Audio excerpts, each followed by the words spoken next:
told me he was an angel. He gave me his name. I don't even want to say it. I'm going to tell you, but I don't usually tell people this. But he told me his name was Gabriel. As soon as he said it, I heard his voice. I didn't even know what he was about to tell me, but hearing his voice, I started sobbing. I couldn't hold back my tears because I could feel his holiness. I could feel how sinful I was. I could feel like wherever he was coming from, it was like a really holy place. And he told me, welcome to God's Voice Daily. I'm your host, Vladimir Proknevsky, and this is the channel where I share daily phone calls with people from around the world who've had real supernatural encounters with Jesus, angels, demons, and everything in between. Some of these calls go on to become full episodes on our main show called God's Voice Today, but here you will hear them raw and unfiltered, just the way they happened. So without any further ado, let's dive into today's featured call. Enjoy. Shana, I'd love to hear your testimony, your story. Okay. I'm going to try not to keep it too long. I know you got a lot of other things this morning. So I'll kind of hit the high points, there is probably more detail that can go into each one, but for time's sake, I'll just kind of run you through, starting, I guess, when I was young. Okay. I did know Jesus when I was young, like a teenager. I went on missionary trips to Africa and all this and really saw healings and stuff, so I was aware of him and the power of God from a young age. And then, came back and just started backsliding like crazy, and started getting into trouble. And I joined the military after 9/11, and at this point was really far from God. And went to Iraq, and over there, it's just a whole mess, a whole spiritual mess. It's crazy over there. It's just the evil over there. You can just feel it. But anyways, so during my first deployment, I went on 2 deployments. My first deployment, I had my squad leader got killed, and I was around that when it happened, and it was traumatizing for me, I guess you could say. And then almost immediately, whether it was either that night or the next day or within 2 days, I don't know how soon it was, but it was very quickly, I started hearing these voices in my head. And when I say voices, I mean louder than what you can hear my voice now, screaming loud, voices. And they were evil voices, and they were just screaming all these obscenities at me, oh, you just want everybody to die, don't you? You just want them to die. You just want to get blown up. And it was just so overwhelming. And I still had 6 months left on my deployment. I mean, I got to where I couldn't even call home because I'd be talking to my grandma, and they'd be like, you just wanted to effing die, just this horrible stuff. And I remember at the time I was really embarrassed about it. I didn't want to tell anybody because I'm around all these strong people, and I just tried to hide it, but I was on the inside. I can remember feeling it was the worst I'd ever felt in my life. Mentally, I'd never felt this way before. I felt so out of control.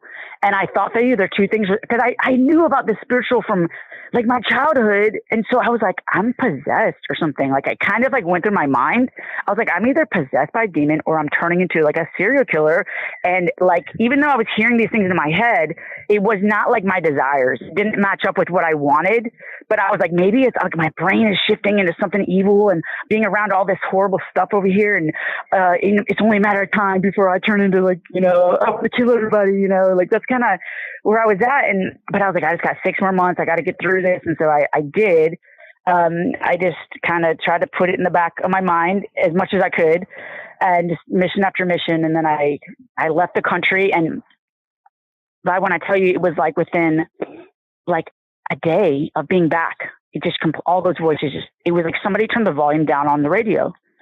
And I was okay, well, that's that, I was stressed out or something. I started writing it off. And but then other things started happening. I started being very OCD about things, very counting and things, and having to check my door 100 times. And it was really exhausting, and it was time consuming. I was still in the Army at the time. I was being late for things, because I would have to go. Did I check my door? Did I turn off all my straighteners and all this stuff? So I had to go back and check everything. And that was what finally drove me to a psychologist or a psychiatric help, telling them about these things. And they're well, did anything happen in Iraq? And I was well, yeah, I witnessed something really horrible. And then I started hearing these voices really loud. And then as soon as I came back, the voices went away, and I started counting all these things. And they're oh, okay, we know what happened. Right away, he was you have OCD brought on by a traumatic event. So pretty much he's telling me I have PTSD. And it was it was brought on by this traumatic event. He said in Iraq, you had to maintain such physical control over your surroundings that your brain kind of took over. And that's why you heard all these things. And then when you came back, your brain knew it could relax. So now instead of hearing voices, you're physically acting out these compulsive actions, And I was like, okay. So then they put me on like antidepressants, and I mean, that was my next 15 years, I was just on Prozac and all these different antidepressants. And, I ended up going on like another deployment and got out of the military. And then, pretty much it was like, I say I went on a steady decline, right? Cause like the military, you have to be like taking drug tests and like, you had to have some sort of like, there's people around you keeping you in check, and, I didn't have that when I got out. So I just started partying a lot and, doing drugs, and I started working in a go-go bar. I couldn't find work forever. And so I was like about to lose my insurance, my car, and all this stuff. And I actually tried to re-enter into the military through the reserves because I was like, man, I'm doing bad. I was like, I need to go back in, and all this stuff. And there was a unit that I had found that was deploying to Iraq again as like a medical unit. And I tried to go back in the military and they booted me out of the reserves. I was in the reserves for like 2 months and they kicked me out saying I had PTSD and that I couldn't deploy anymore. I couldn't have a weapon anymore and all this stuff.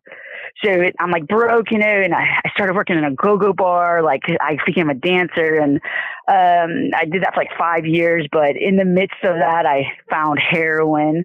And I got really bad on heroin, and I ended up getting pregnant by a married man, one night stand. Of course, I mean, I met him in the club, and I had an abortion, and that was like the worst thing, of course, I've ever done.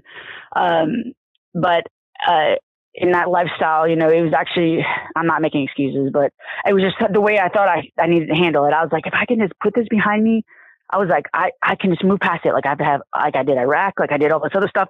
it's going to be really hard, but I was one foot in front of the other. I'm going to get it done. And then I won't have to worry about it, and that just destroyed me. Like I got even like before that, I wasn't using needles. And then after that, I just lost all self-respect for myself. If I ever had any, I mean, and I didn't care, I was like, I'm just a scum of the earth anyways now. So I started shooting up. I mean, I'd shoot up any drug. I mean, any drug, crack, meth, heroin. Heroin was my love though. I mean, that's the only drug I really cared about. I mean, I sold all my stuff, and I ended up meeting a guy. I ended up going to a rehab, and while I was there, and this is like a crazy part, I walked in, like you don't have much time off, but when you do, they allow you to go to church, that's what you do. So I was like walked into a church one day and I'm just sitting there looking, I'd never been in there before. And the pastor of this church is a woman. She came up to me, like running at me. She's like, oh my gosh, God is talking to me right now. He's telling me. And she started prophesying over me. And I knew what was happening, but at the time I didn't really care that much. I was still very much like in the fog. I was going to rehab to try to change, but I didn't even, I wasn't, my eyes were not set on God in any way, especially after the abortion. I felt it was like so far from him, and she was like, God is telling me that you still have some things to go through. But when you make it through, your testimony will bring thousands of people to the kingdom. And I remember thinking like, oh, okay, and then they proceeded to meet a guy in rehab, dropped out of rehab. Well, I made it through rehab, and then they sent me to a PTSD program, dropped out of that because I was with this guy and ended up moving with him. And a little side note on that, he was Hep C positive, and we were sharing needles and, sleeping together, and God protected me through that. I never contracted any Hep C or anything, and I've had my blood tested like 1,000 times since then. I've been in the hospital and all this stuff. So God like preserved me through that. So that's like a whole nother thing that he did for me. Like in the darkness, I didn't even know God was protecting me, but he did. Yeah, so during this time of living with him, my best friend, my sister from the military, she killed herself.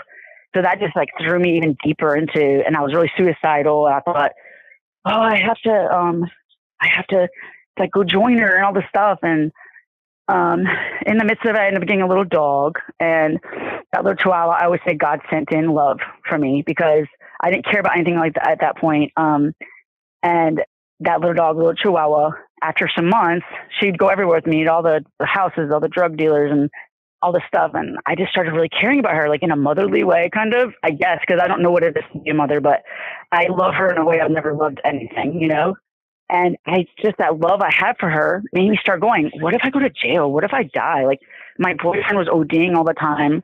He's passed away now. And I was like, what if I die? She's going to go to the pound, And I just remember looking at her one day, looking at her face and realizing I've got to get out of here. This is not a good place, And so I told my boyfriend at the time, I was like, I want to go. I was like, mind you, we've been on heroin for some years now. I mean, just every day.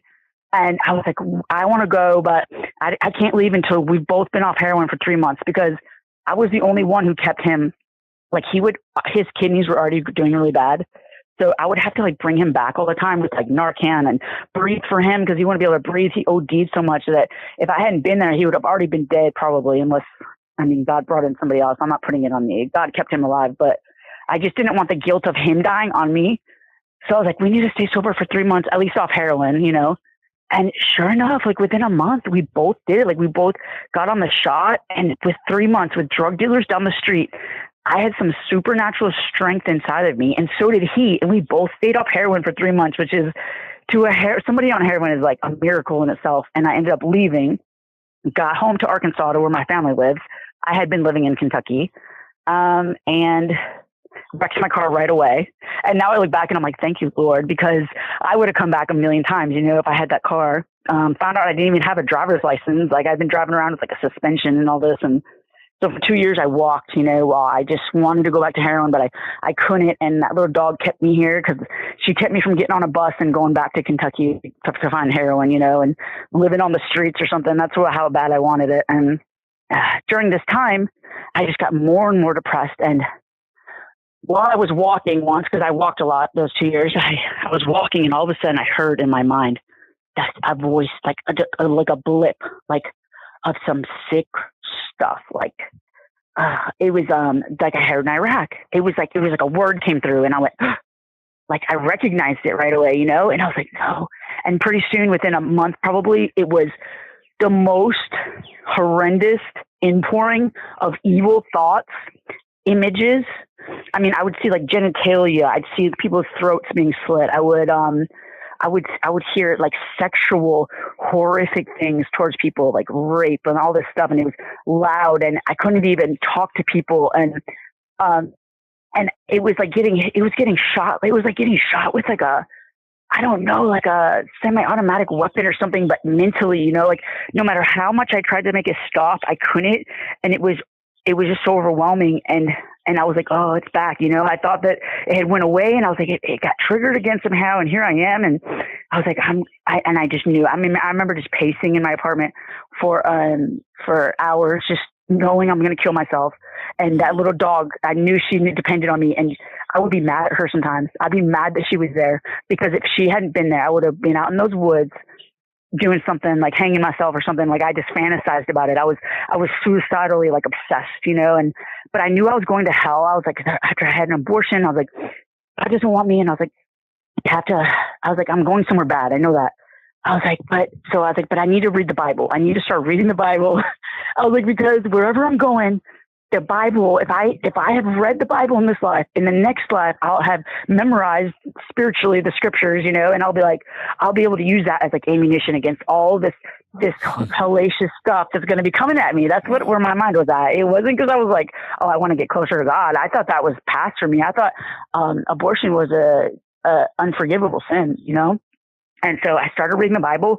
Within 3 months, when I tell you, I started having almost like a poltergeist kind of thing in my apartment.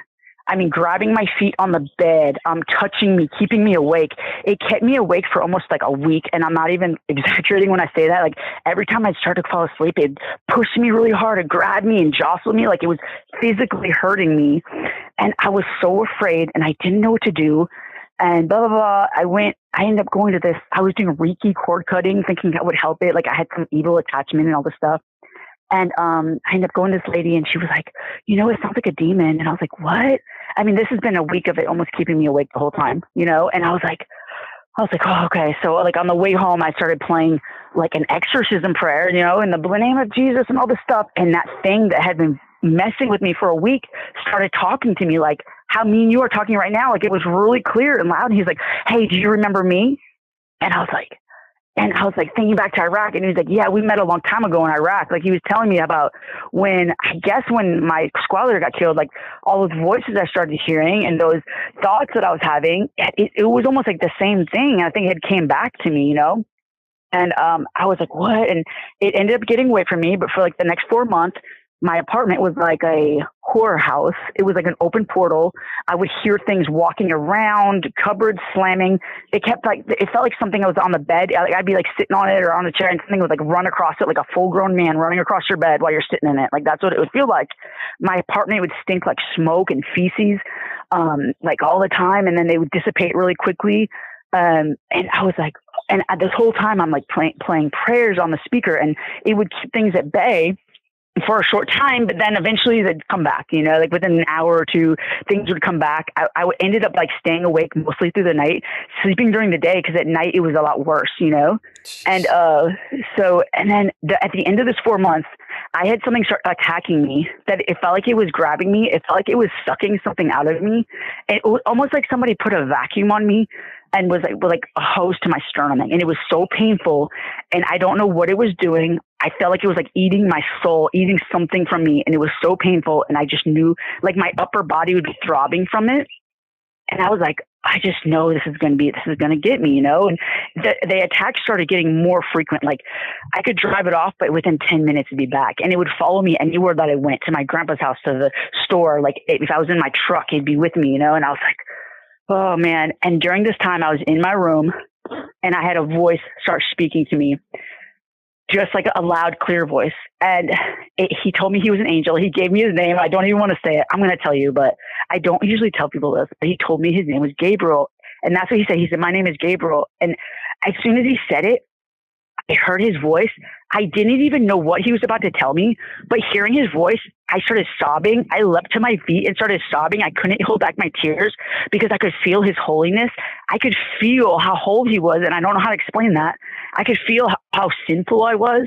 I could feel like wherever he was coming from, like it was like a really holy place. And the whole time he's speaking to me, I'm sobbing, and he was like, he told me some things. He told me he told me that this thing that was coming after me, I had to go on a fast in order to break free from it. I think he had said it was trying to kill me, but I don't want to like put words in his mouth, but pretty much it was going to be really bad if I didn't go on a fast. And he gave me a detailed fast. He told me that I needed to go 3 days with no food or water, and then 4 days with water only. He even said, like, you need to start at exactly midnight and end it at exactly midnight, because it makes it more powerful. And he was like, this is bigger than this, just you. Like, somehow this is affecting more. Like, I needed to make it out of this, I think, to help others or something. And then he told me that that the heavenly hosts found me offensive. Now, at the time, I didn't even know heavenly hosts were angels. I thought it was just like everybody in heaven, but come to find out that heavenly hosts are angels, and that at the end times, they are going to find all the offensive things and cast them into the pit. And I didn't even know, like I think he was telling me, you're on the wrong path, and you need to clean up, but I don't know. And then he told me that, that he had he told me another thing. And then he told me that he had one final gift for me, that he had love for me. And that he told me he'd never speak to me again for all of eternity. And then he was gone. And I was like, oh my gosh, and I settled down. And after that, I had demons. Like, I think I can hear in the spirit, sometimes, like ever since this happened to, like, I can hear that I had demons come and try to, like, I'm Gabriel and all this stuff, but I knew that it was not the same, because he told me that was the last time he would speak to me. And the feeling was not the same. It was like comparing like a pit bull to a Chihuahua with reindeer horns on or something. It was so obvious to me, like the difference in the voices I was hearing, like, for real, that's what it's like. And so within a few weeks, I did the fast. It was the hardest thing I was ever going to do. Not ever going to do, but I'd never even done a fast before. And I'm sitting here doing this hard, dry fast. And, I thought I was going to die during it. Like, I felt so sick and my head was pounding. But the only thing that kept me going, when I was like, I know that he told me that if I don't do this, it's going to be really bad, and that other people are depending on me. So I just kept doing it. By the end of the week, all the activity that had been going on around me nonstop for months has ceased. I had somebody come up to me that I had known for like a long time ago, or a couple years before, that needed my help. So I was able to like go stay at her house and get out of like my creepy apartment there. I was all by myself. Like it was such like a God, like that week that my whole life shifted 180 degrees. Now that has been 2021 that I think that happened. Now since then, I have done so many fasts since then, all different kinds of fasts. I have been set free from every addiction. I don't even drink coffee anymore. And not only have I been set free, I don't smoke cigarettes. I don't drink. I don't do drugs. I don't smoke weed. I don't desire them. Like before, when I stay sober, it was a fight to stay sober, but now I don't want it anymore. Like I even do hospice care. I'm around morphine and all these like things all the time, and I don't want any of them. You know, I'm so like a different person on the inside. I've audibly heard chains break 3 times. Like the first 2 times I didn't even know what was happening, but I heard it like, you hear the links fall, and I was like, what is that? And then I was watching some YouTube video and thought, oh, I hear chains breaking. And I was like, hey, I know that's happened to me, you know? And so I've really gotten to like deliverance, and I've studied a lot about deliverance and stuff like that. I feel like that's like what I'm called to, really. But like long story short, I guess that's my testimony. I just went through all that stuff, and I guess like the fast changed my life, and I feel like the need to tell people about it. I feel like I'm meant to share it with other people, because when I was going through that, I was like so alone. I felt like nobody believed me. I didn't, you know, and I was like, if there would have been one person that would have had this kind of information, what I did, I think I had an angel tell me, you know, but now I just hope to be that for other people, that maybe they need that, like that crazy fast, that crazy thing to break them out of something that everybody thinks they're crazy. So I guess that's it. I didn't mean to talk too much. No, this is powerful. In fact, I want you to talk more. I would love to invite you on the main show. And yeah, I'd love to dig into just the build up, like what your life was before. There's so many questions, but I'm curious. You know, it's interesting how you had this prophecy that you will be sharing this with thousands of people, and it will populate the kingdom. And so let me be a part of that and help you share your testimony with thousands, if not millions. And wow, fast. Let's talk about the fast for a second. So you said 3-day dry fast, no water at all. Yeah. I didn't know that was possible. At midnight. Yeah. And it's hard too. Like it's really hard. By the 3rd day, you're like, your kidneys are hurting, you're hurting, you know, and 3 days, no food or water. I started at midnight, and then at midnight on the 3rd day, I started drinking water, right? I mean, he was very specific about how precise the timing needed to be. And so I did alarms, and then 4 days, no water, or 4 days water only. Wow. Okay. And then after that, the first 3 days, no water. And then the next 3 days, water only. 3 days, no food or water. And then 4 days, water only. 4 days, water only. So 7 days total. Interesting. But it's interesting and it was so powerful though.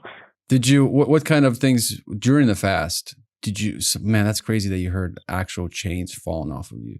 Oh yeah. And that's been like not all at that same time. It was afterwards, maybe the next couple years afterwards, like 3 different times I heard while I was fasting and praying or whatever, I would hear chains fall off, like for real. Wait, you know how in the Bible it talks about like certain spirits, you can't cast them out except for prayer and fasting.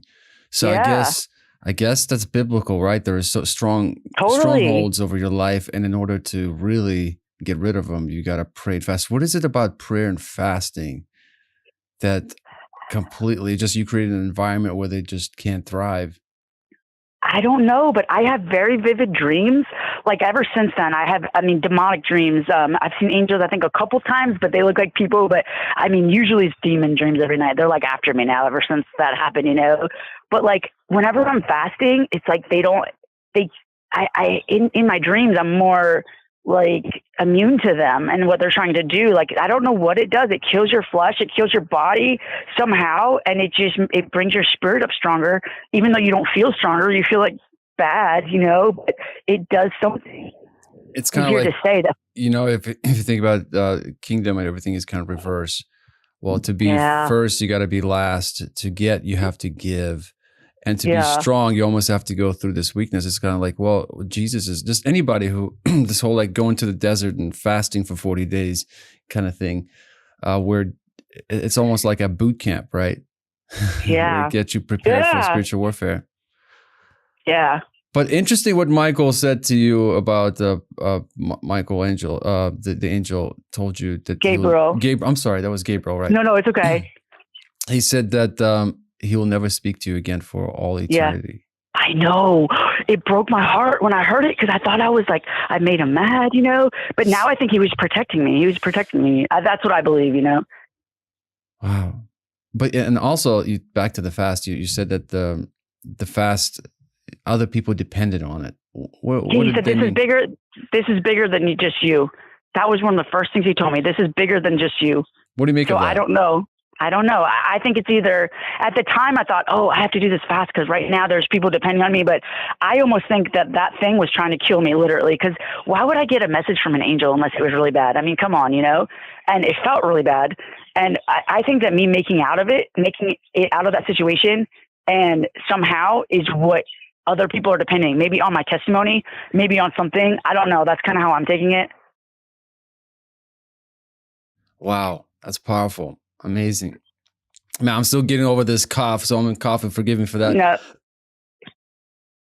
But trauma, interesting how it opens doors, right? You went to Iraq, you've seen some things, and through trauma, you know, a lot of conversations. I probably had, I don't know, like 700 phone calls since I started this 8-9 months ago. Wow. And a lot of the stories start with trauma early on in life, being molested or whatnot. But for you, so you started hearing those voices right after this big trauma. What do you make of that? Well, I'll tell you exactly. Okay, so we were in a Humvee team. So he was in the first Humvee and I was in the 7th. We were in a convoy security team. He got hit by the IED. I heard over the radio, he's dead, like that. As soon as I heard he's dead, my heart dropped. I could feel this like, you know? And then right then I screamed. Like it was something out of a movie. Like my head went, I was like, like this high pitched scream that just went on and on and on. And I remember thinking, who did that? Like, it wasn't even like I meant to scream. I wasn't afraid. But when that demon came back to say, do you remember me? One of the things I thought was when I screamed, like, I think he waited for my heart to drop. He waited for that sadness, that something, that broken heart. And he hit me with everything he had. Interesting. That's what I believe. Because as soon as I screamed, like, I remember thinking, what? It felt like out of body. Like it wasn't me. And then after I screamed, I didn't even make any more noise. I was like, if anything, in shock. I was very quiet and just continuing on. I was still having to drive. I was still having to do the mission, you know? I mean, I wasn't like a screamer like that, you know? So it was very out of place for me. But it was right after that happened that I started hearing all that stuff. So I think that they used that trauma, that it's like a niche in it's like a crack in your armor. It's like a soft spot, and that's what they have to hit it. They have to hit that soft spot because that's their only way in, you know, and then they can be in you and doing all kinds of stuff, you know? That's interesting you say that because I remember hearing a story. I think it was my father shared it. It's been so long ago. I can't remember the source of it, but I just remember the story where they were casting out this demon out of a person and they were asking the demon, how did you get in this person? And the demon said that, I guess this person was walking through a village late at night. It was dark and a rooster was hiding and the rooster just made a loud noise, spooked him. And through the fear, it got in. You know how God works through love, Satan works through fear. And so a lot of times when you have a PTSD, some kind of traumatic event happening, and through that trauma, through that you're being spooked, it's like the spirit and body, and so like gets just like little detachment, little gap, air gap or something, and they just squeeze in there. And so they got to do it quick almost. Yeah. And so that's why I don't watch scary movies. I don't know why people watch scary movies. It's just like the way I look at scary movies is like, imagine you're watching a scary movie, all these demons just like waiting to like, okay, let's spook them and then we'll get there through fear. And so that's interesting because a lot of the times it's through something very traumatic. Somebody got scared a lot, or like massive event happens and they get spooked, scared, and through that. Interesting. Well, and I'm thinking about your boyfriend that OD'd. Yeah, man, and how God protected me from the Hep C. Like when I got with him, I didn't even know he had it. He didn't tell me, right? And you know, I'm doing whatever, sharing needles. I mean, for real. And I was with him for years, a few years. You know. Was he a believer? He had been when he was younger. He even had a big crucifix tattooed on his ribs, but he died while he was still heavily in. You know, so I mean, I pray for him. You know, but I don't know if he was willingly following the devil when he died, or if in the last moments he repented. I can't say. I wasn't there when he died. I had already left. You know, I'm I just sure know he that has he a OD'd. traumatic life. I'm sure there's something happened in his life for him to go that route. Well, he tried to kill himself and survived. Shot himself in the face with a shotgun, and he survived it. You know, so I mean, he had all kinds of demons. I mean, all kinds of baggage. You know. Mm. And he had been to Iraq too. So, I mean, he was a Marine. So, I mean, who knows? I mean, yeah. And thank God for your dog, right? I've always say that animals keep people alive, especially like older people. A lot of times that's probably the only thing that keeps them going, the pets that they have. God sent her to help me. Like, he sent her into the trenches and she helped me so much. Where is that dog today? Me, you still have? She's right here. Sleeping, awesome. Probably. She's still alive. She's 7 now. And you said Chihuahua? Been, 7 years ago. Is it Chihuahua, right? Chihuahua, yeah. I love Chihuahuas. Oh, that's cute. Awesome. Well, and it's interesting that the medical profession, the person that you went to talk to after your whole experience, how they were trying to rationalize everything. Yes. I believe that a lot of like PTSD symptoms, and I can't say for all of it, I cannot say, but I mean, our world is spiritual. We think we're in the physical realm, but really we're the fake one, and the real realm is the spiritual one. I think that PTSD is demonic oppression. Like, I believe it. Yeah, because it torments you, right? There's no peace. It's like the OCD, the checking the doors, the looking around, never having peace. That's not from the Lord. That's not, fruits of the Spirit are not there. Well, wow. I mean, this is powerful. I'm excited. So after this phone call, I will go ahead and send you the link to register for the main interview. And man, I'm excited. Shana, thank you so much for calling. This was awesome. This was powerful testimony. It's going to bless so many people. Appreciate you sharing. I'm so grateful that you gave me a chance to speak with you. I really am. Oh, likewise. Thank you. Talk soon, Shana. God bless. All right. Bye. Thanks for watching. If this call caught your attention, wait until you see what's coming up next. It should be on the screen right now. Go ahead and click on that video, and I'll see you there.